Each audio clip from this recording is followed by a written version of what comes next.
Alright, we're live. I'm gonna send the link out real quick and we'll let a few people pop in.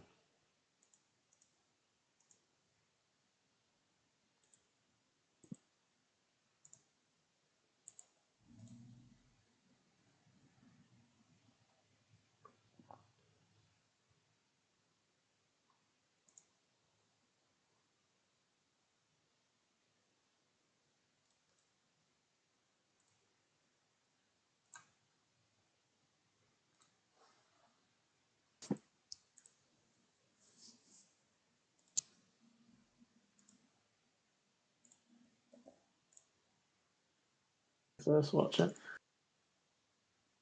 What was that? You've got your first viewers. Heck yeah, I haven't pinged anyone yet.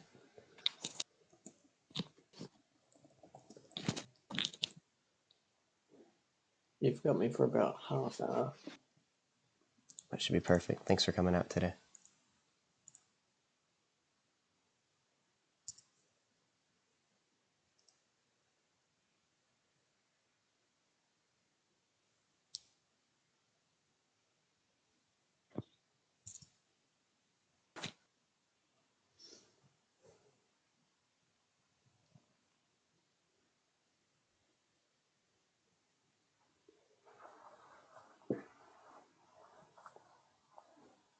Oh Alright, no, more people.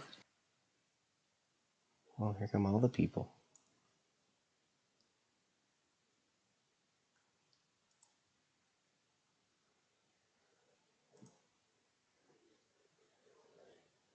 Alright, well, I'm gonna guess this is probably about as many as we'll get for now. So we'll go ahead and get started here. Yeah, sure.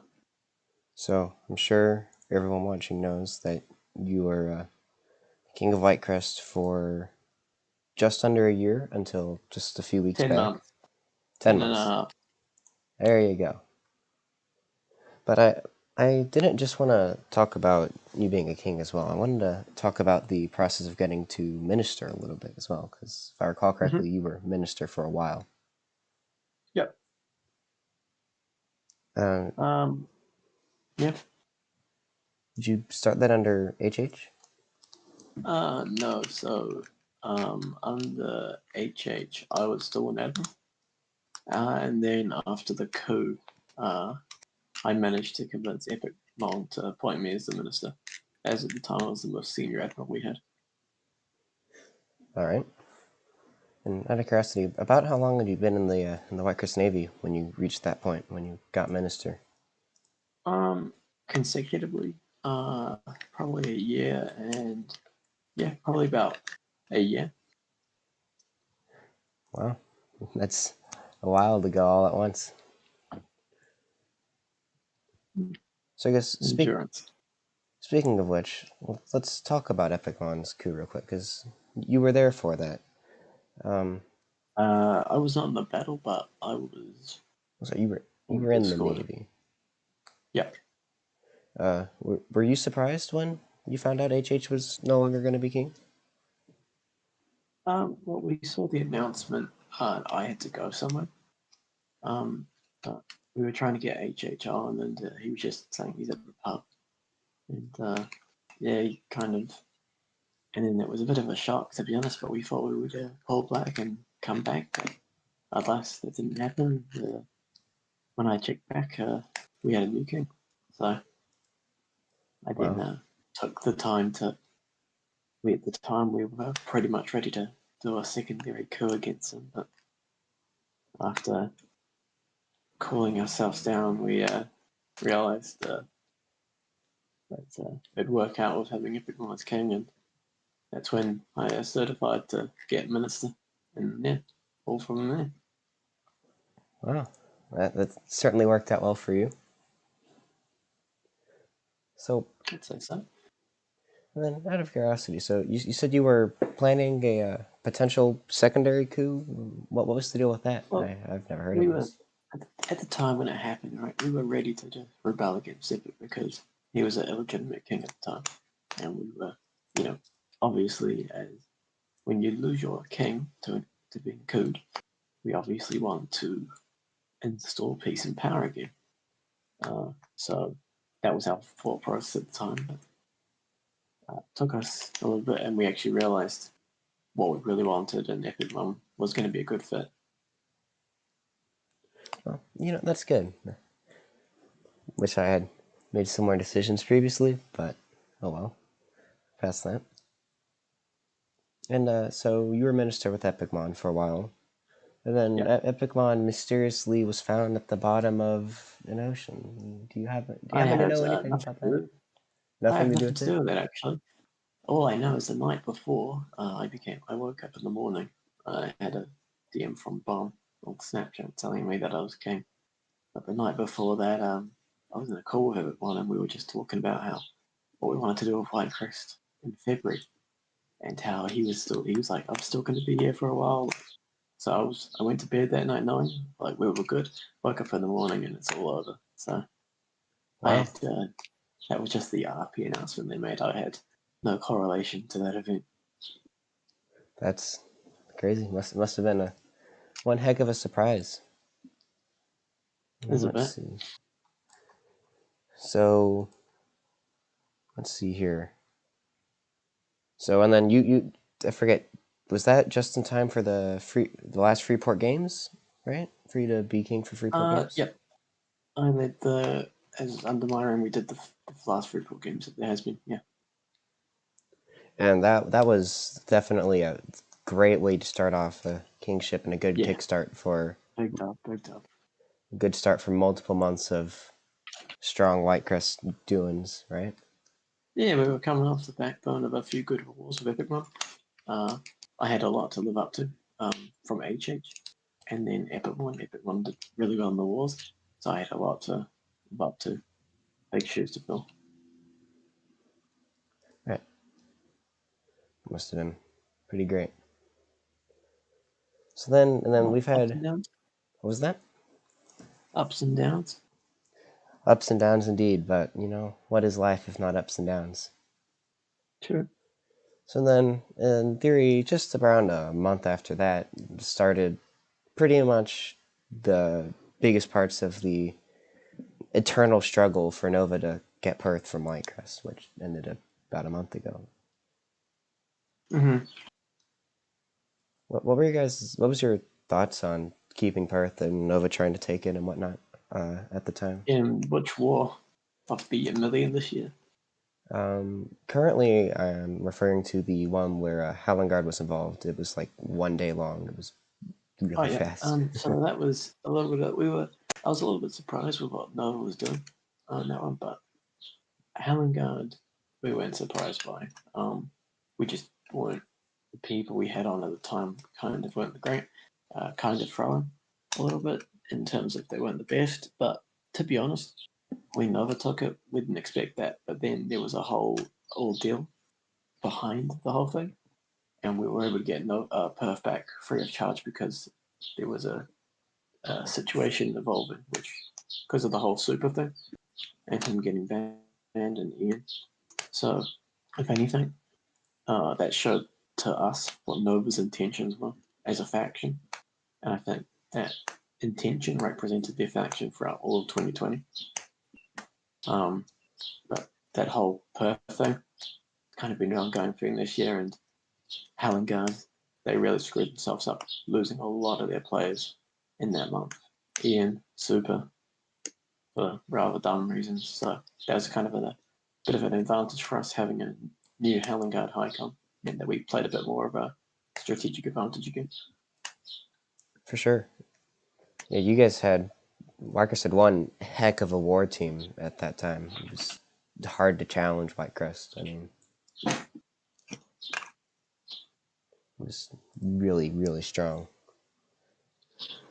And actually, so while we're in this general time, around April, I just want to make sure. So you had to leave in April for about a day for a pool fire. Is the pool still fine? Oh, yeah, the pool's fine now, but it was the worst fire ever in the world. It was really, really private, so not a lot of media coverage, but terrible pool fire, terrible pool fire. Worst you'd ever see in your life, trust me. I'm sorry to hear that. Glad it all worked out all right in the end, though. Pool hasn't caught on Marmite was fire ever bullshit. since then, though. Hopefully. No, it hasn't.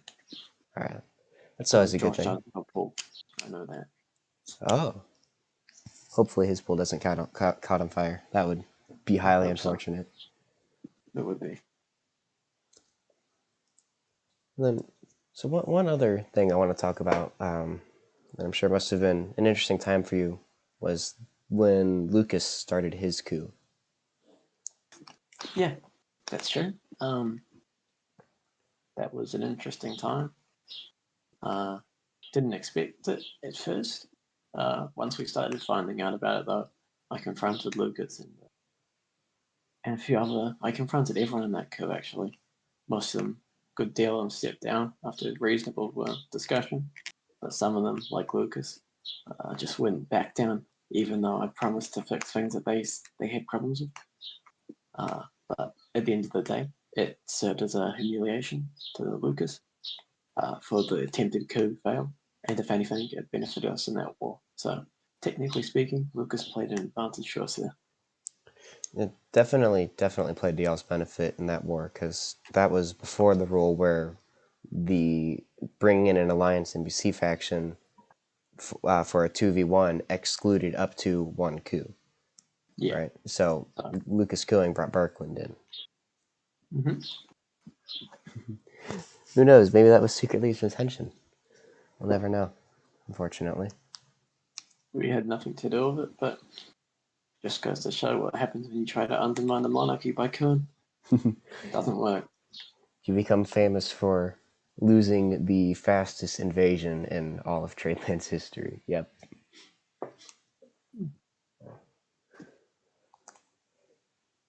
That was that was an interesting thing. And then I've heard that you guys had quite a few people who ended up relaying information for you in the end for that coup as well. Yeah, I had a few people give me information. I won't disclose names, but one such person managed to basically get me the whole coup information right there and then. So Yeah.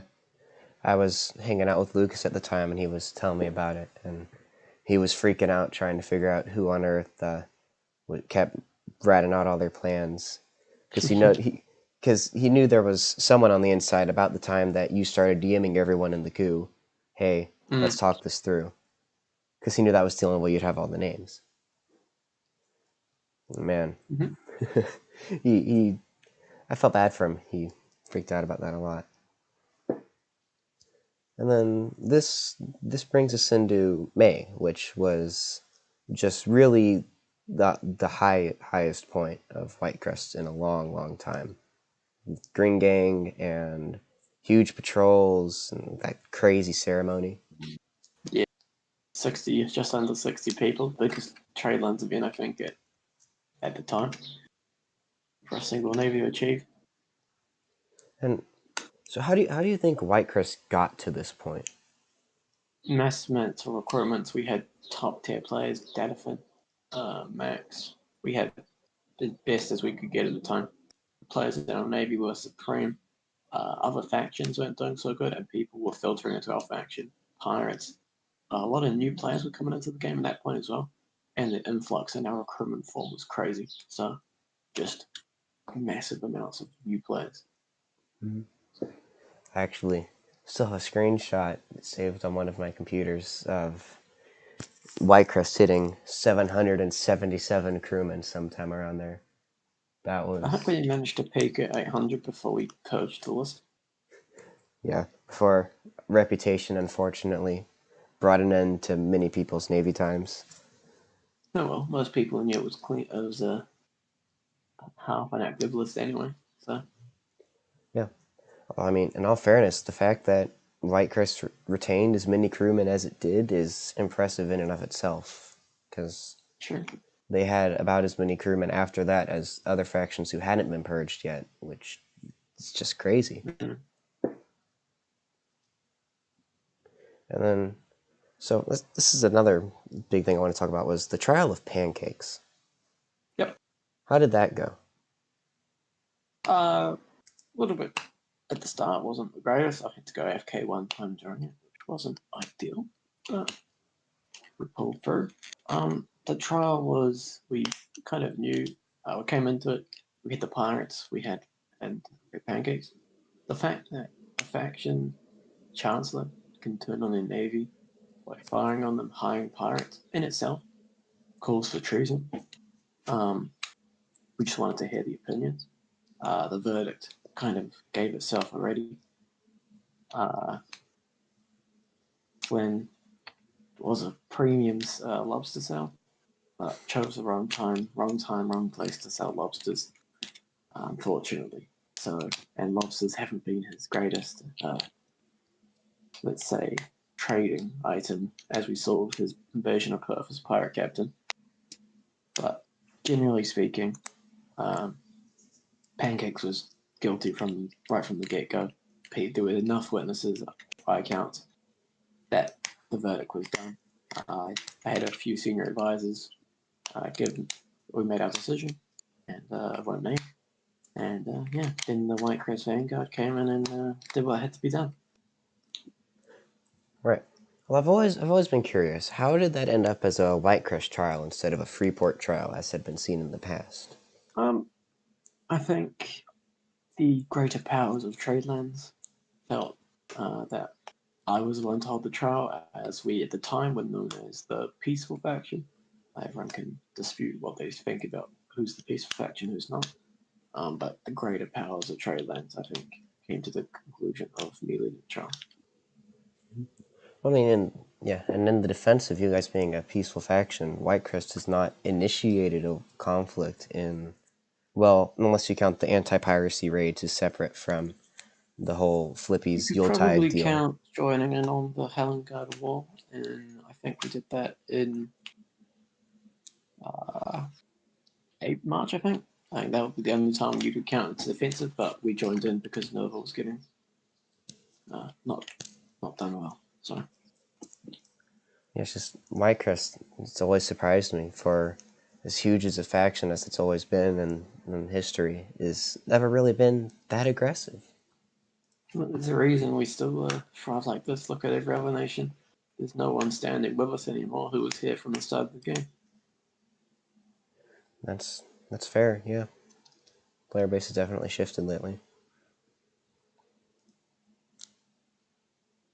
So let's see. This makes me want to ask, with the Whitecrest Royal Trading Company, I believe it was called, whatever happened to that? Well, originally we were going to make a big charter idea, which was going to bring in a lot of communities, a lot of smaller unofficial trading groups. We wanted to bring it under a community hub where we could help them with patrolling their fleets, bring benefits to those unofficial crews who joined in. It would be a part of Whitecrest in a sense, but you know, that's one. I guess that was the plan, and the trading company was the startup of it. Because at the time we were spending a lot of money in events, doing round shots, stuff like that, and we wanted a way to fund people. So the trading rail company was a way to kickstart off this charter thing, which unfortunately didn't come to fruition. But yeah, the Royal Trading Group lasted a while, and then once we saw it go into new hands, and after Bomb, it kind of became its own separate thing, as opposed to something kind of affiliated with Micros. But in the time we had, it did well. I see. And then this would have been about the same time as the blockade of Hallengarden. Whitecrest did get involved with helping blockade Hallengarden, right? Yep. So what was the idea behind helping with that? Well, basically, keeping the virus away. Halengard had a virus, and we didn't want it. No one wanted it in the Grand Isles. That was a collective agreement. Even the Blackwood Pirates weren't on this. So it felt right. It was the right move for peace, for the safety of everyone to join in. Yep. And I think a lot of people could definitely agree with you guys on that one for your decision. Because I mean, really, yeah, who wants that? Not me. I'll I think it pass was on. a very universal decision amongst all factions to get involved. I'll pass on dying to Death Plague. Yeah. Did you happen to attend the battle where Whitecrest got to play as in the Pershovia versus Berkland War? Did you happen to be there? Oh yeah, I was in attendance for that. I think I had my prom spawns. Yeah, I was in attendance for the invasion of Brooklyn. That was a massive battle. We didn't win, but kind of played to our advantage because Brooklyn's our ally and odd choice of teams, but kind of played to our advantage on that one. But we had a lot of fun. Big scale battles. Everyone had fun. That was the main thing of that battle, to be honest. That is definitely good to hear. So you said big battle. Was it still around 50 like normal for battles, or was it more than that? Oh, it was massive. I think can't remember how many were in the battle, but there were a lot of people. I think it might have been 25 v 25. Wow. That is quite large. And then, so lastly, in terms of just recounting history, that would bring us to just recent events with Flippy's whole Yuletide blow up Whitecrest everything, right? Yeah. So, what do you think happened there? Because I mean, as I don't mean to sound rude, but it was one of the first times Whitecrest had lost a war in Yep. ages. The first time I think for a while, and to be honest, we just didn't have our A game. To be honest with you, I think that was the our team wasn't the greatest. We had people ready to leave the navy, as you saw near the end of the war. People were just gonna go, and yeah, wasn't didn't have our A game. I think it's the primary factor for losing the war. Nova, on the other hand, were extremely strong in this war. They had some of their best people playing, and then yeah, there's Flintex 40v40 for the show battle. So yeah, All I right. think that was the reason we lost. Okay.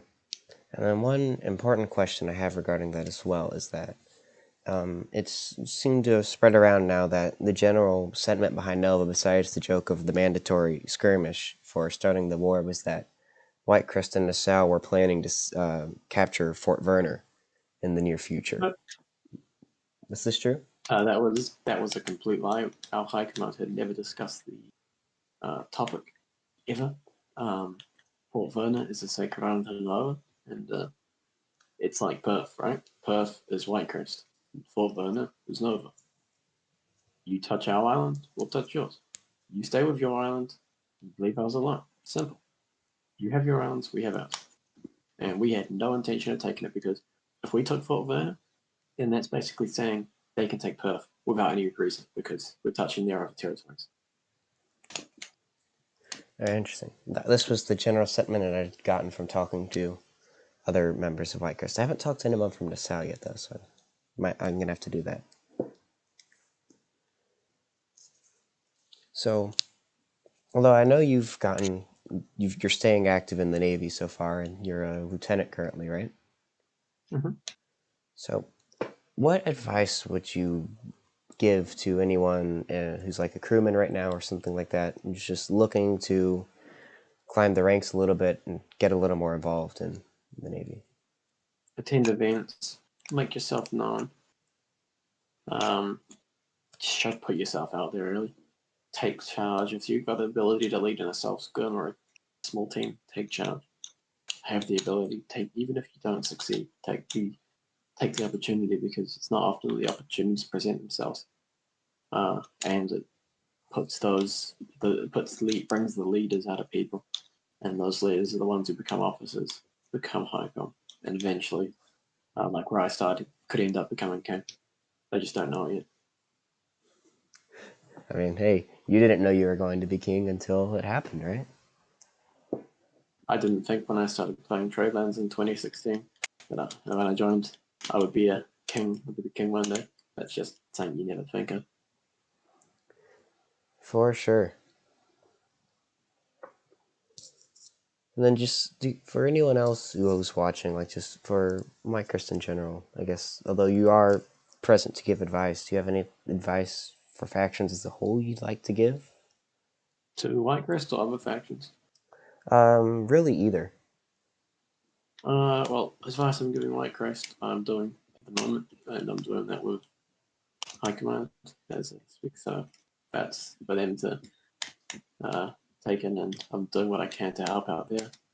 Other factions, not really, just keep sustaining your high com, sustaining your officers.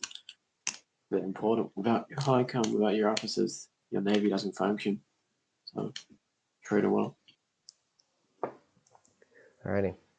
And then I think this will be my last question moving forward, although if anyone wants to drop a reasonable question in the chat while I'm asking Trim this one, I would be glad to ask him those questions.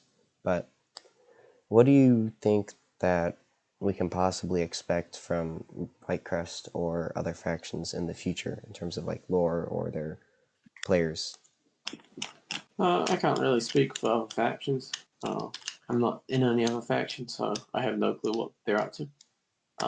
And to be honest, Whitecrest needs to rebuild, and that's what it's done. Other factions, like I said, yeah, I need to. I don't peer into what they're doing. It's not my area, not my responsibility. Yeah, Whitecrest rebuilds, and that's it. That is fair enough. Alrighty. Well, thank you for your time today, Trim. I really appreciate you showing up on the stream and taking some time out of your day. Anytime. Got definitely some real cool information out of this interview. Glad we had it.